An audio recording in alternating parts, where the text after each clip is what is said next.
हालांकि बीपीएससी ने फिलहाल सिर्फ उच्च माध्यमिक का ही रिजल्ट जारी किया है और रिजल्ट में सबसे बड़ी बात है कि जिन विषयों के लिए परीक्षा ली गई थी उनमें से अधिकांश विषयों में बड़ी संख्या में पद खाली रह गए हैं।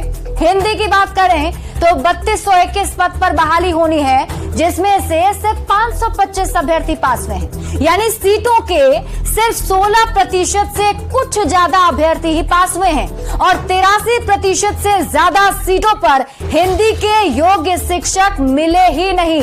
अंग्रेजी की बात करें तो कुल 3535 पद खाली हैं, जिसके लिए परीक्षा हुई थी, लेकिन अंग्रेजी में भी 2323 अभ्यर्थी ही पास हुए हैं। ऐसे में अंग्रेजी में 65% से ज्यादा अभ्यर्थी पास हुए हैं। उर्दू में बात कर लें तो 1749 पद खाली हैं, लेकिन सिर्फ 165 अभ्यर्थी ही परीक्षा में शामिल हुए थे और उनमें से 145 अभ्यर्थी पास हुए हैं। ऐसे में अगर देखा जाए तो उर्दू के लिए सिर्फ करीब 8% अभ्यर्थी पास हुए हैं और करीब 92% सीट खाली रह गई है। वहीं मैथिली में 158 पद पर बहाली के लिए परीक्षा ली गई थी, जिसमें से सिर्फ 48 अभ्यर्थी पास हुए हैं। ऐसे में मैथिली में करीब 70% सीट खाली रह गई है। संस्कृत की बात कर लीजिए। संस्कृत में 1289 पद के लिए परीक्षा ली गई थी, जिसमें से सिर्फ 258 अभ्यर्थी ही सफल हुए हैं। ऐसे में साफ है कि लगभग हर विषय में बड़ी संख्या में पद खाली रह गए हैं। हालांकि बीपीएससी ने कट ऑफ मार्क्स में 5% की छूट भी दी है, जो सभी वर्गों के लिए लागू होगा। बीपीएससी ने पहले ही कहा था कि हर हाल में 75% खाली सीटों को भरा जाएगा। ऐसे में कई विषयों में 75% सीटें नहीं भरने पर 5% की छूट दी गई है। बीपीएससी ने विषयवार रिजल्ट को अपने वेबसाइट पर अपलोड कर दिया है।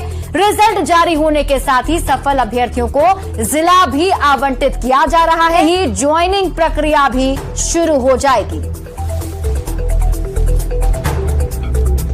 और अब आप समझिए कि बिहार में हिंदी से ज्यादा अंग्रेजी की पढ़ाई का मामला क्या है। दरअसल शिक्षक बहाली परीक्षा का रिजल्ट बीपीएससी ने जारी किया है और ज्यादातर विषयों में जो टीचर के पद हैं वो खाली रह गए हैं। हिंदी में हम आपको अगर बताएं तो करीब 3221 पदों पर बहाली होनी है और हिंदी के सिर्फ 525 अभ्यर्थी पास हुए हैं।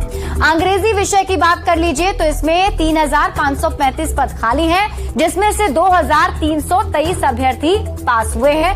अंग्रेजी में इतने लोगों के पास हुए तो मतलब हिंदी से भी ज्यादा अंग्रेजी विषय में बहाली हुई है और परीक्षा में दूसरे राज्यों के अभ्यर्थी भी शामिल हुए थे। बावजूद इसके पदों को भरा नहीं जा सका, मतलब कि योग्य शिक्षकों की बहाली नहीं हो सकी है, क्योंकि आप सोचिए आधे से ज्यादा पद जो हैं वो खाली ही रह गए हैं।